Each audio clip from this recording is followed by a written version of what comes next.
হিন্দুকে যদি বলেন আমাদের মসজিদে আসা, আমাদের মসজিদে আজকে অনুষ্ঠান, কোন হিন্দুকে আপনি মসজিদে ঢুকতে পারবেন না। আমাদের সবে বরাতে কোন হিন্দুকে মসজিদে আসেনি।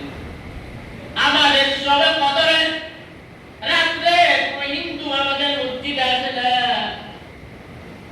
এত দিন খারাপ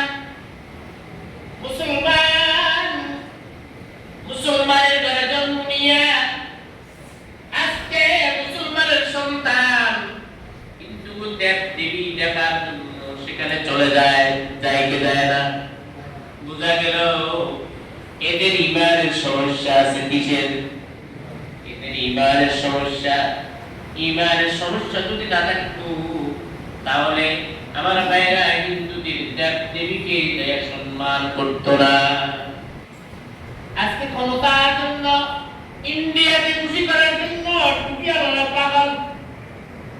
টুপিয়াওয়ালা কি পাগল? তাহলে বাইরে আমরা কোথায় আছি, কার কাছে দেশটা চলে যায় সেটা আল্লাহ ভালো জানে। ব্যাপারটা কি আমি আপনাদেরকে একটু বলি।